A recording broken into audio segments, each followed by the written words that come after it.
The 5 on Your Sidelines High School Football Special starts now. Brought to you by Romeo's Pizza. Our passion is pizza. Romeo'sPizza.com. Hi, everybody. I'm Andy Basker. And I'm Mike Aarons. Welcome to our 5 on Your Sidelines High School Football Special. Over the next hour, we are going to talk all about high school football. And you know, every Friday night, stadiums across Northeast Ohio are packed with families and friends and grandparents and grandmothers and granddaughters and aunts and uncles and everybody in the world is at these things. Just downright football fans too. Yeah, he is already fired up to go. Over the next hour, we'll set the plays. We'll take a look at stadium improvements. We'll talk to coaches and our analysts about the level of play and how it's changing. Conference shuffles, players to watch, our top 5 games and our top 5 teams. But it all starts in the middle of summer when the players hit the field. Get your gear on, let's go! For us, you got to widen out a little bit. It's about developing young men of great character. And pounding it out on a football field not only develops character, it takes boys and molds them into men. Full speed but high. Kick off, here we go! Generosity, family, grades, and football. John, stay! Get whipped, Woody, here we go! We want every kid to seek out opportunities. Yeah, Woody! We want them to take care of their families at home, then they're going to take care of their football family. Ready, set, go!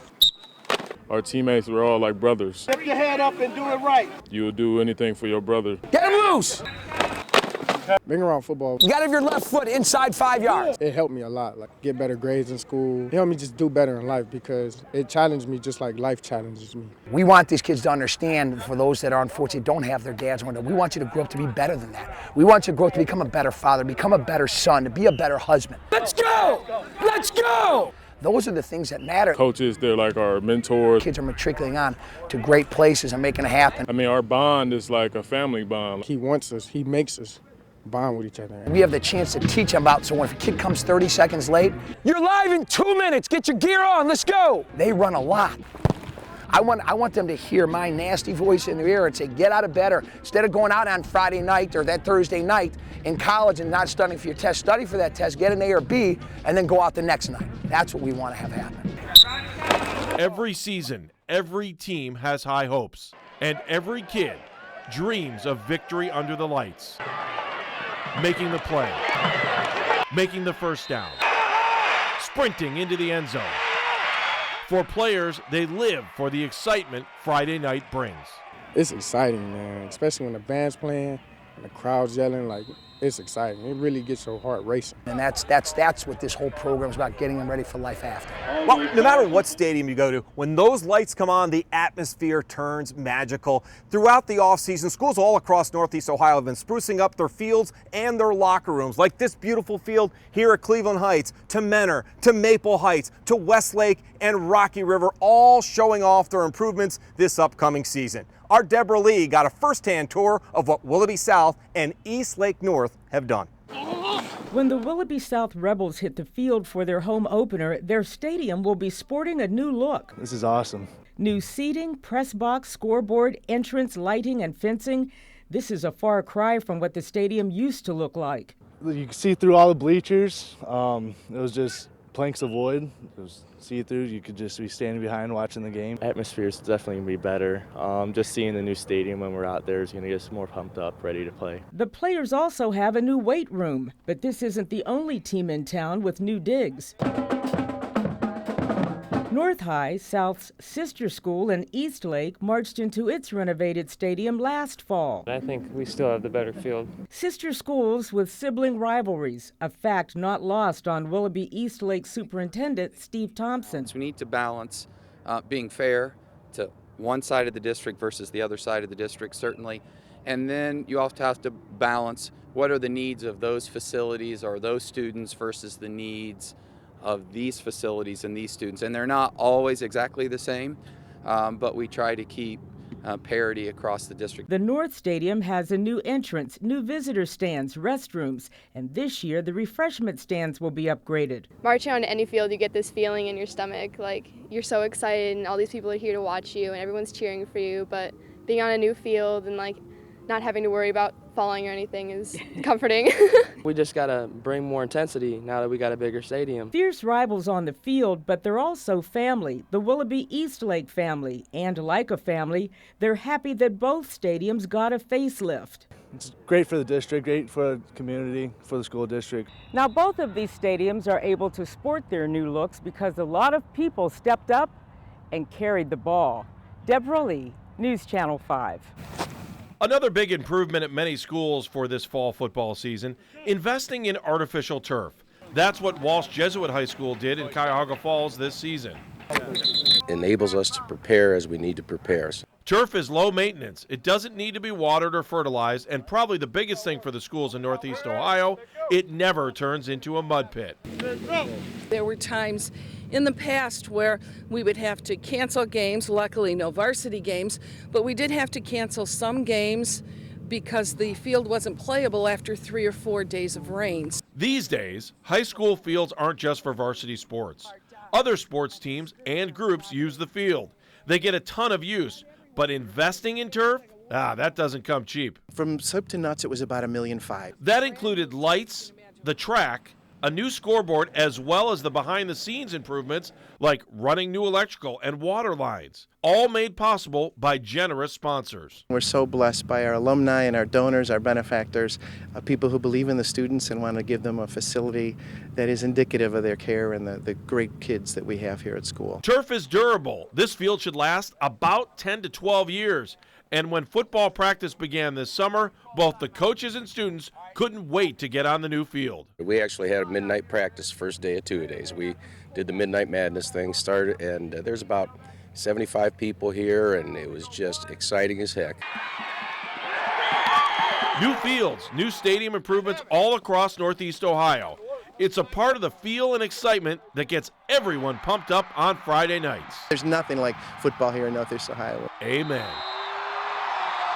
Now, a big part of the game are the guys who coach the game, the guys who stand here on the sidelines and act as a mentor to these kids, guys who spend a lot of time in this sport for very little pay. And to some of these kids, these guys act as a father figure. That perfectly describes Jim France. Our Leon Bibb has the story. They've all been great memories here for me.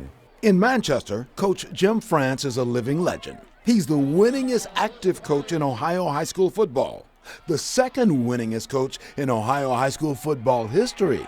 He's been at the helm at the Southern Summit County School for 42 years. Manchester Stadium is even named after him. You got to have not only good athletes, but they better be good people and be willing to do the right things at the right time and be team players. Manchester, under France, has won 80% of its games, been to the state playoffs 21 times, the state semis twice, and the big game once. France's record at Manchester, 365, 97, and 3. Touchdown Manchester.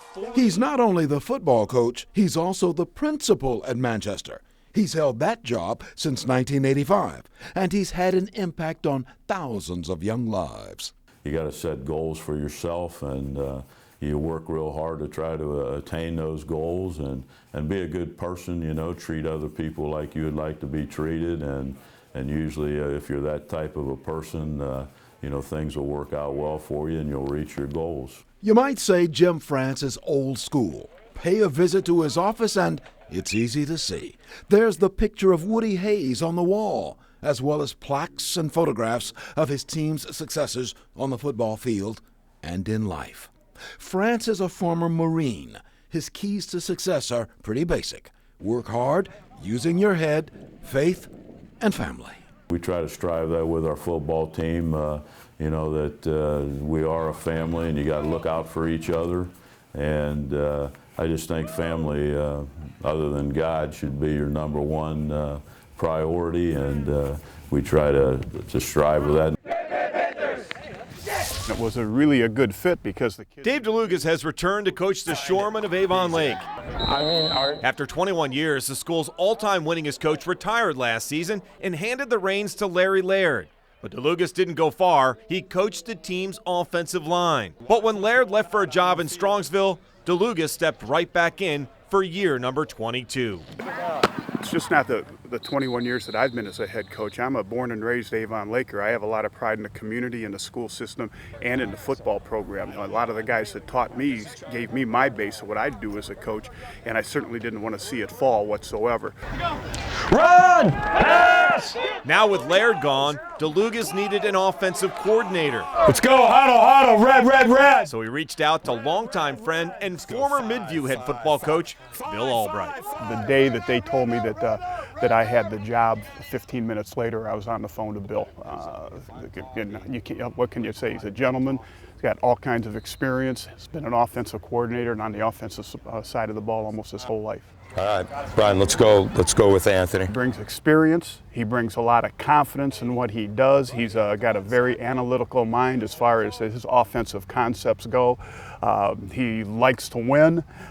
He gets along with kids real well, and he's a gentleman. You gotta give us time. Albright spent 28 years at the helm of Midview before retiring after last season. Together, they bring 49 years of coaching experience and 372 career wins. A 20-year friendship has led to one of the most experienced coaching partnerships Northeast Ohio has ever known. Well, this year's Shoreman football team is senior-laden, but many without true varsity experience. A true challenge for these recently unretired head football coaches. So we're still kind of a question mark in our mind. I'm seeing drastic improvement. I see light at the end of the tunnel, but who knows when that end of the tunnel is going to get here. This is fourth. You want to go for a field goal or are we going 4 downs? Wow, imagine 42 years on the sidelines. Coming up, we'll talk to other coaches about how the level of play in high school football has changed and look at the roles injuries play on teams. But first and throughout the next hour, Browns players offer advice on winning on and off the field. Plus, we'll take a look at our top players to watch this season. Stay disciplined, be determined, and just got to have your dedication to your craft. If you can have them 3 Ds, you can be great.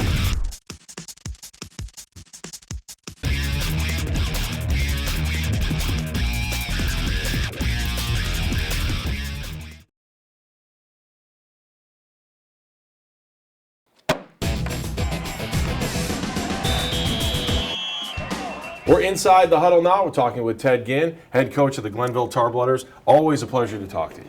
Oh, it's always a pleasure to talk to you too. Man. You ready for another high school football season? Oh, why not? All right, this is there's a lot of questions I want to ask you just beyond the big spectrum of your own team. I want to put a hypothetical in front of you. You've got a kid that walks up to you and says, my shoulder hurts. Mm-hmm. I want to keep playing. What goes through your mind when you hear that question? Well, automatically, if he says shoulders hurt, I'm going to pull him out and I will get him checked.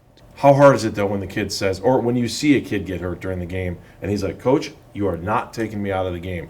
What's the process of being a head coach and saying, how do I evaluate whether this kid's hurt or not? Well, that's when you always want to have the people, the doctors on the sideline to make sure that that they're properly checked, and because you can't take a chance today. And especially with concussions over the last couple of years. No question. How has that changed the game for you? It's changed the game a lot. But all the rules change the game. If a kid asks me for water, he can drink all he wants. How do you do it? How do you do it every year? I mean, every year you get D1 kids coming by. You have to develop them. It takes time. All the kids are good. You just have to spend time and hope that they buy into the system and they will develop. You got to talk about the nutritional end. You got to get gain weight. You got to eat right. You got to put in work. You got to study hard. All that makes a player. Man, it's work, but that's what they're here for. To work with them and try to develop and make them into some type of player or some type of man. It's funny to watch Dante at Browns practice, and I think about him when he was with you. Right. I think about him when he was at Ohio State. Right. And I see what the man he is right now for the Browns, right. And how he has set the tone for a defense. Oh, yeah. And the team man. Just your thoughts on Dante. Well, Dante has always been a leader, and Dante always had great talent. And Dante was some people hit, but he's a striker. He gonna strike you. But he's a prime example of where he come from. Dante come out of a program that taught him to be like that. He had talent, but most of that stuff was developed. And then when he went to Ohio State, he ran in the Tress. Tress is teaching the same type of thing. Be a man, be tough, have high expectation. But if you remember, when Dante was younger, Dante didn't really when football wasn't like that. You know, he was just playing it for the fun of it. But he bought into the system, and I kind of worked him to death, you know, and they remember that. All right, Ted, let's talk about you. You look absolutely great. You had a big scare in your life, and it's good to see where you are. How are you health-wise? I'm great. You know, I saw a day that I've never seen before, so I'm great today. Especially dealing with the cancer you were dealing with. I mean, Right. really, I don't say this a lot, but I know, having friends that have gone through it, that I am blessed to be sitting here with you today. Oh, no question. You know, God is good. And, you know, it's always about doing what you need to do for the Lord, and then, you know, He's going to bless you. All right, I've got Mike Elder with me, the head coach of the Avon Eagles, who has built just an unbelievable program here since 2007. Coach, first of all, thanks for joining me. And it only seems like yesterday that we're just finishing out the season, and now you're getting ready to go. It's football season again. Yeah, time sure does fly, and you graduate all those seniors, and they're great players, and they're off to college. Most of them just left, and you're looking at yourself like, wow, how are we going to replace them? But that's the great thing about high school football, is that there's a new year and a new group of kids get an opportunity. This will be your last year before you go into the Southwest Conference, which happens to be the first team you open up against will be your Southwest Conference rival. It has been your rival for a long time, so to speak, across the tracks with Avon Lake. But talk about how important it is for teams now starting to position themselves like that. Yeah, you know, generally speaking, if you play in a conference and you win your conference, it gets you into the playoffs if you do okay in the non-conference games. The West Shore Conference has been great to Avon. You know, we've been in the playoffs the last 4 years, but we've won the conference. If you want to get your second place teams in conferences, it's important to align yourself with schools that are similar sizes, and you need your conference to do well outside in their non-conference games because it brings additional points in. Just talk about, even just in your time, I mean, you've been in college level, but in the high school level, how the offense and the style of the offense has changed and really ramped up to get teams to score more points and, let's face it, win more games. Yeah, you know, it doesn't matter really what style of offense you use as long as your kids and your community and your people buy into it. For us, we've decided to go with tempo. Tempo is a big thing in college, even in the NFL now. A lot of people are using tempo to create an advantage. So we're playing at a fast pace on offense. Doesn't mean we're all spread. We can line up in our old pro style offense, but we're going fast. And so because of that, you know, we don't play as many kids both ways, and a lot of parents will ask, well, why aren't as many kids playing throwback football, playing both ways? There's a lot more snaps in a high school football game now because teams are tempoing people. And there's some that still choose to slow it down, and that works for you as well, as long as that's what you're good at. Each year our players change. We stay the same. We need to create an offense that obviously puts our players in a position to succeed. If we're going to be really strong on defense one year and our offense is struggling and maybe we don't have that quarterback we've been blessed with, then we'll probably want to slow it down and let our defense play well and shorten the game. Programs are putting more money into the weight rooms as well. How big has that become? It's very important, and it's big. For us, you know, we tell our kids, you must train in the off season. Even if you're a multiple sport athlete, which we encourage, you have to train, you have to get in the weight room. The number one reason is it's the only proven way to help prevent injuries. Obviously, it's going to make a person better and they're going to perform better and you become more physical as a team. But to prevent injuries, you got to find a weight room. If you're not taking care of your body, unfortunately, you're going to be suspect to injury. And as coaches, we have a responsibility to train our kids and make sure they're in the best shape possible. How about the butterflies on Friday night? You still get them? Absolutely. I say as a coach, I still get them. And when I don't get them anymore, it's time to step down and let someone else have a turn. Coach, thank you for your time. Best of luck this season. It's always good to catch up with you. Thank you. I appreciate you having me. Mike Elder, the head coach of the Avon Eagles. A lot more on tap, including a look at the other hardworking folks on the football field. The bands and cheerleaders. Plus, a concussion test athletes are taking before the season even starts. This is the 5 on Your Sidelines High School Football Special. I think the goal is just to work hard. You know, if you play in college, great. If you don't, have the best time you can in, high school football. But devoting yourself and putting the most effort you can, be it football or school, I think are really important characteristics to, learn. So applying yourself, working hard, and then doing the best you can, and whatever it is you do, are life lessons that can take you a real long way.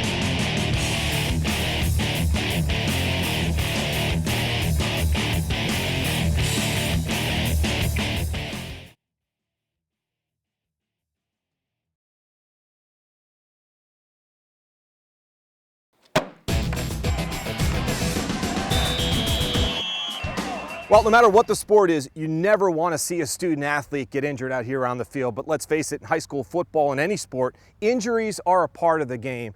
But as our Tracy Carlos found out, many schools now across the state are performing safety tests that help promote a safer level of play.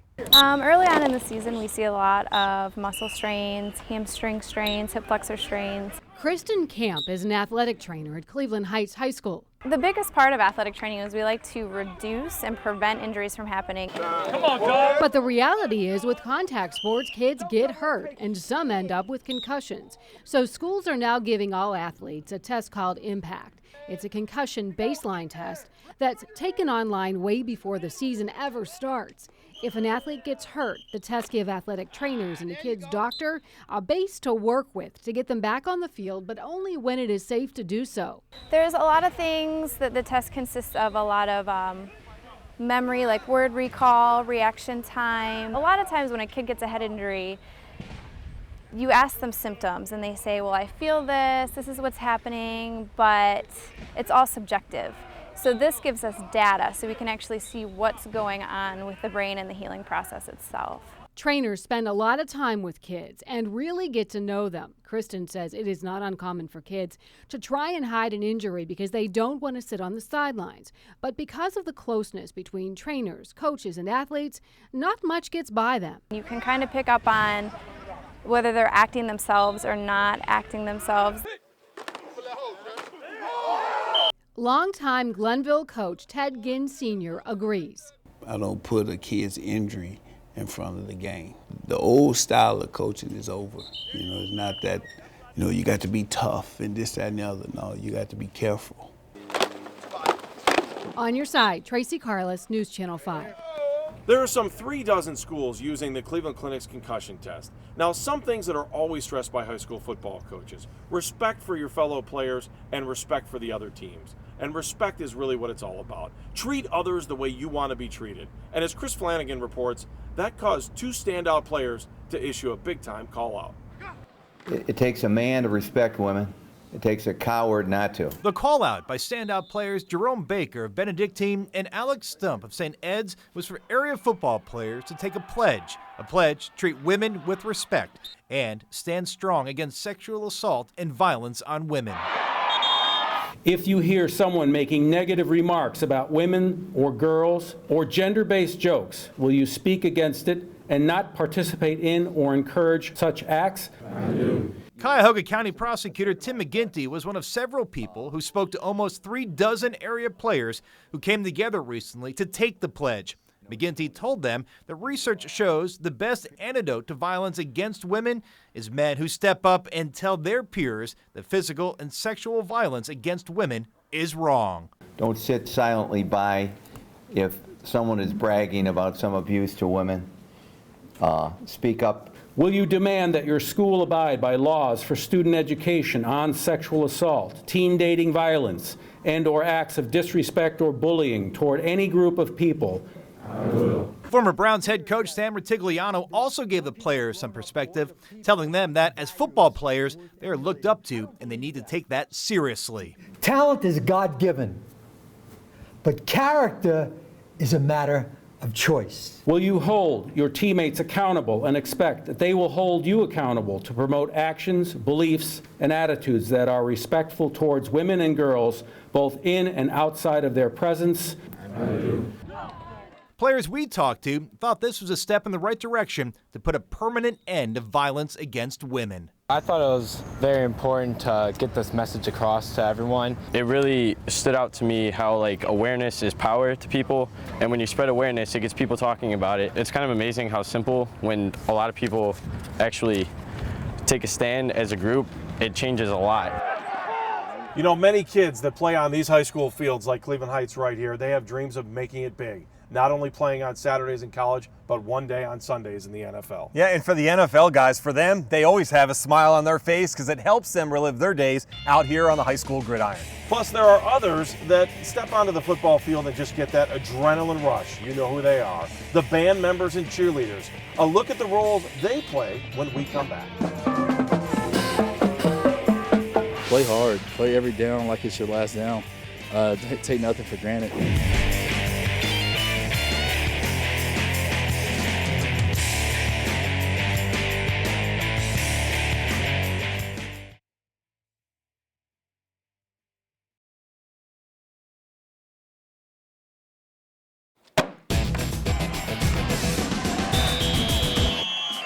You know, high school football seems silly, but isn't all about football, and you knew that. One of the big parts that makes Ohio high school football so special on Friday nights and even on Saturdays are the marching bands and the cheerleaders. But when it comes to the marching bands, those kids are putting in just as much hard work as the football players are when the summer arrives. Kristen Volk talks to some of those folks whose job it is to entertain you at halftime. High school football wouldn't be high school football without the marching band.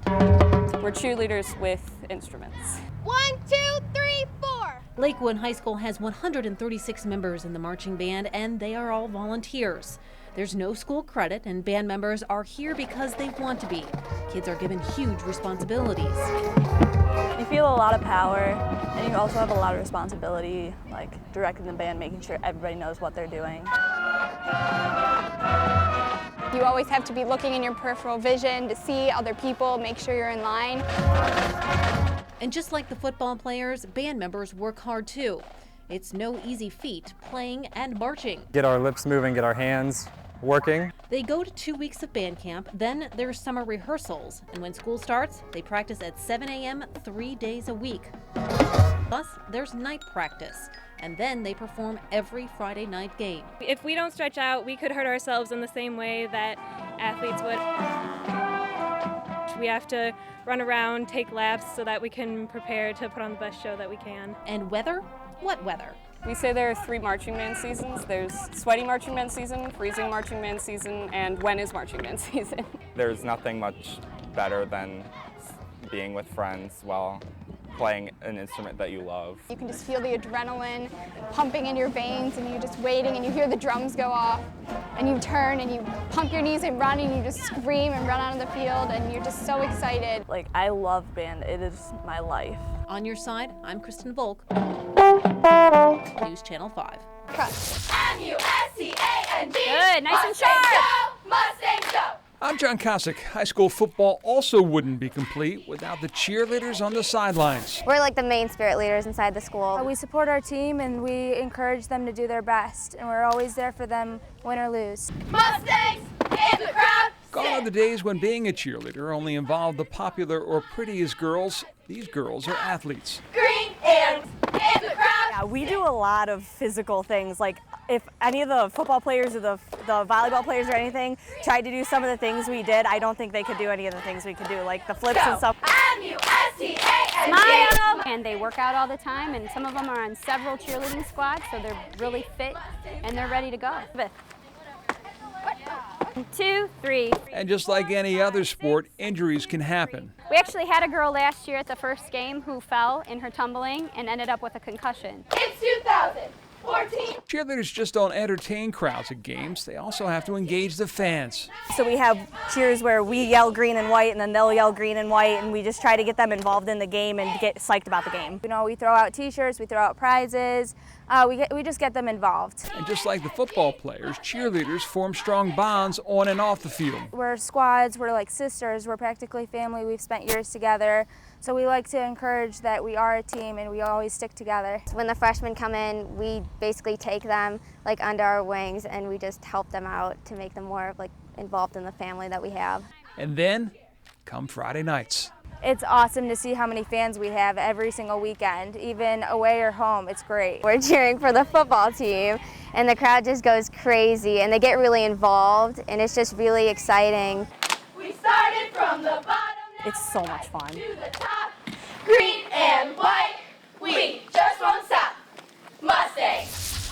Into the end zone, touchdown. The poet James Wright once wrote, "Therefore their sons grow suicidally beautiful at the beginning of October and gallop terribly against each other's bodies." Ball game. Massillon wins it. Ohio high school football, the annual rite of fall. So special, even poems have been written about it. But even here, there are places where the tradition runs a little deeper, and the celebration borders on religious fervor. 3 overtimes.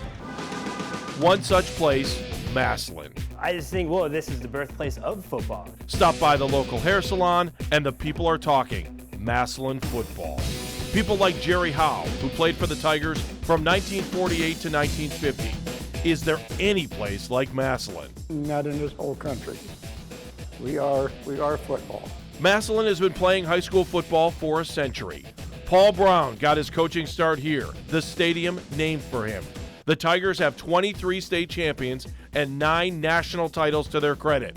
Their pride everywhere, from the mural in downtown Massillon to the signs in the shop windows, to a store dedicated to just Massillon football. We even have the t-shirts that say, "I bleed orange and black," and that's how we roll. Take a stroll through the doors of the Wildcat Cafe in Mogador, and you've entered into a shrine of Mogador football. And it's more of the same right next door at Roma Pizzeria. When you're born and raised in Mogador, you're bred to play football. Mogador, a perennial small school state power with a winning tradition that goes back half a century. Banners of senior football players and cheerleaders line the main drag. Paw prints lead into the stadium, and that stadium is where you'll find most of Mogador's 3,000 residents on Friday nights. John Kane is one of them. He played for the Wildcats, now he's the fire chief. Friday night football pretty much solidifies the town. There's nowhere to park anywhere. They're parking where they shouldn't be parking. The crowds are always big. The Manchester Panthers have won nearly 75% of their games since 1945. Maybe the new Franklin School's success comes from old-fashioned values. There's still a working soda fountain at Cope's Pharmacy, right next to a Panther Wall of Fame. Cope's has been selling Manchester football tickets since 1956. Huge community support. They have a parade for homecoming. People dress and big support in this community. And right next door is Game Day Sports, where if you want it, you can find everything Manchester. Tradition is a part of the community fabric. Having a program that's been successful for over 40 years, everybody tends to get behind it.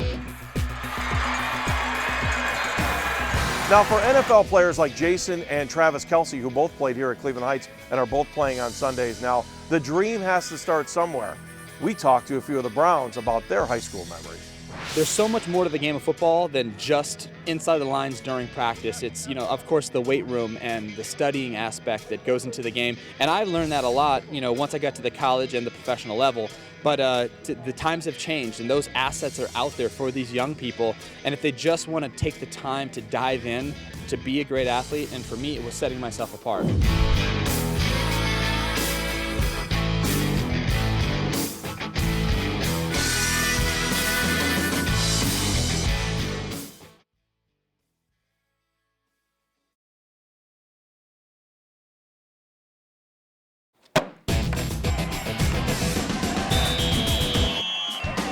Kids playing high school football nowadays, it starts as early as elementary school, but there is nothing like the feeling of being out here grinding it out on the gridiron under the lights on a Friday night. Some Cleveland Browns players remember their days fondly.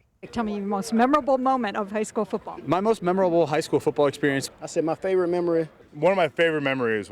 Most memorable moment. My favorite memory of high school football was we were playing a team that was really, really good. We had a really good line. And it was like a mud game. It was really messy. And our coach, we were supposed to lose the game. We were really playing real hard. I went to Manhasset High School in Long Island. I had a great coach, the #1 mentor in my life. When the lights came on, just playing and hearing the fans scream. I caught a pass, a 5-yard hit to try to win the game. I felt like I was going out of bounds. I cut back in, and the guy tripped me, and I fell 10 yards away from the end zone to win the game. That was my one memory. I wish I would have just rolled the ball, monkey roll, scooped it up, scored a touchdown. Probably playing in the state finals in my senior year in high school. Just knowing that, going out there playing with my, some of my best friends, knowing that we're all going out there to do the same thing, just thinking about that, made me feel alive on Friday nights. I was a sophomore against Lake Catholic. Lake Catholic was ranked in the state of Ohio. And actually, it started my recruiting process because I played my best football game against Lake Catholic while coaches were coming to recruit them. They're like, hey, who's that kid on the other team? The #1 mentor in my life, Ed Walsh. He loved kids. He was a very bright coach, and he guided my life at that time, and I've been very successful because of that. And I remember our coach on the sideline, who was this old man, comes to the line and just gets like, "You just keep at him," and gets really excited, which was, unique for the guy. And I remember being really fired up, and it was a really fun memory for me. For all high school kids, it's when the lights are on, play your best football games week in, week out. And secondly is, if you recall, Bam Childress, who was basketball and all-state basketball, all-state football, went to Ohio State with me, became my teammate. But I was a running back, ironically, in my junior and senior season. And I remember breaking off a long run, and Bam Childress, who's about your height, jumping on my back and me carrying him for about 15 yards before he finally rallied his teammates and brought me to the ground. The Browns have several players that spent their high school days on local football fields. Quarterback Brian Hoyer is a St. Ignatius product. You heard Ted Ginn talk about Dante Whitner of Glenville. Royce Adams is from South Euclid, Darwin Cook, Cleveland, Randall Harris, Youngstown, and Justin Staples calls Berea home. Next, new conferences, new rivalries, and our top 5 games. I would say listen to your coaches, take the instructions. Don't let anyone outthink you. Don't let anyone outwork you.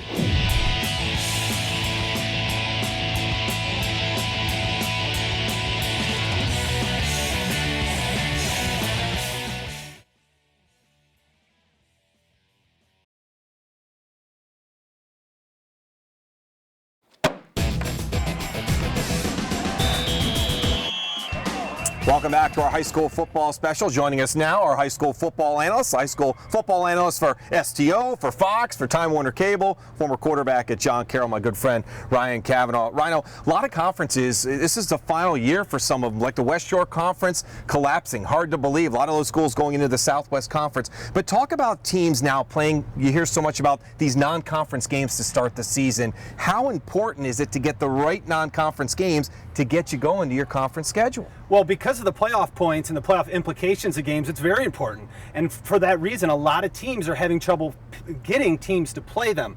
For that reason, you don't get points for losing to a good team. So now you have to find teams not only that are willing to play you, but that are high enough with points that you're not playing down in regions where the points you get from beating them don't really help you get into the playoffs. Yeah, and it's hard to believe that we're already starting to talk about high school football, that it's already here. You know, we're on a beautiful day, beautiful field behind us here at Cleveland Heights. Let's talk about some of the big games, and there's so many good ones to pick from in the 7-county area. But, of course, the nationally televised game in week number 1, St. Ed's playing a team from Baltimore, playing Gilman in Lakewood. What a great start to the high school season. And talk about teams that have difficult finding opponents. That's St. Ed's. Fortunately, they found one of the top teams in the country in Gilman. St. Ed's already has 8 players committed to play in Division I. Gilman has just as many, including a quarterback, going to Florida State. So if you get a chance to catch this game, whether live or on TV, make sure you do, because these are 2 of the top teams in the entire country. Another big game, Menor at Hudson. And this is a big game for both teams. Questions about Menor coming in. They lost a lot of talent. They made it to the state finals. And Hudson, can they get over the hump? We're going to find out early when those 2 teams play. Yeah, Menor with a new quarterback. Mitchell Gadani still there at Hudson. Can they slow the Gadani machine down? That's going to be an interesting game right off the bat. Yeah, and I'm interested to see Gadani play against the top-level defense of Nico Lawton and the rest of the guys from Menor. We'll find out just how good Gadani is. Nordonia at Highland. What a season Highland had, too, last year. Another team made it to the Final Four, but Nordonia has always been a team that can't get over that hump. Week 4, these teams meet. A lot of hype behind Nordonia. Can they beat Highland finally and see where they end up in the playoff picture? How about right here, Glenville, Cleveland Heights? What a better way to open up this season than to play, as Coach Rodsky says, that team across town that starts with the G. Cleveland Heights, Glenville. Can Cleveland Heights get it done this year? Take a look at some of the top 5 teams that you've picked out for us. You mentioned St. Ed's, ranked in the top 10 nationally, and a lot of people think they're going to be competing for a national championship. Well, when your backfield comes back, a quarterback going to South Florida, a wide receiver and a running back who just decommitted from Northwestern, do everything Sean Crawford going to Notre Dame. It's pretty hard to argue with that type of talent, and they've got a big offensive line coming in some fresh faces. But so far in the preseason, they've been dominant. And you go for one of the lower divisions. How about Benedictine? Talk about a loaded-up team and bringing back some big guns. Well, it starts with Jerome Baker, perhaps the best player in the entire state. But if Benedictine wants to become the state champ, this is the team. Dantes Rash, a big offensive line led by TJ Beltavsky. I think Benedictine has the tools this year to do it. How about Kirtland?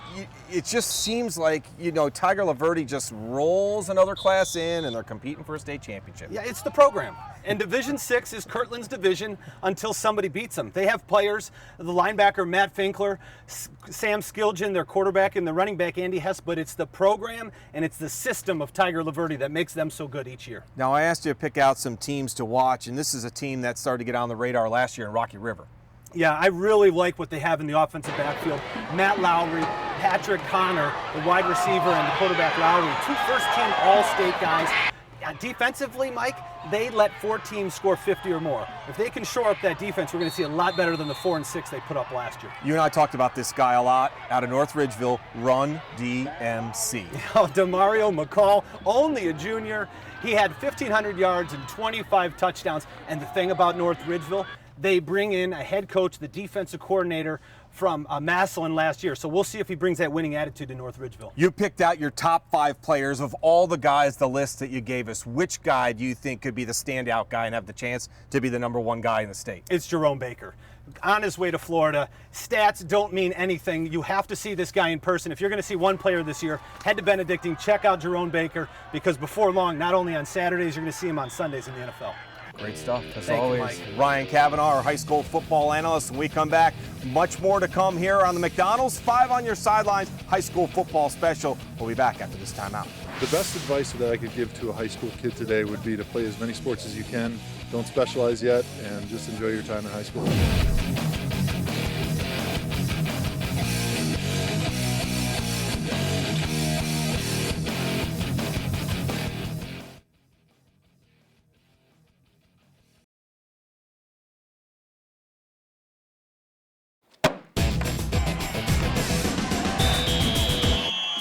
Hey, thanks for watching our 5 on Your Sidelines high school football special. Plus, if you shoot a great shot, we want it. You can email it to us as well. Plus, if you're on Twitter, you can send it to hashtag 5onyoursidelines or 5pics at newsnet5.com if you've got that great picture. We'll see you on Friday night. Parents, grandparents, bands, cheerleaders, people selling popcorn. How about some kettle corn like at Mayfield? Oh, I love it. Mayfield, I'm coming to you for sure on that stuff. We will see you this Friday night for the first 5 on Your Sidelines. Have a great night, everybody.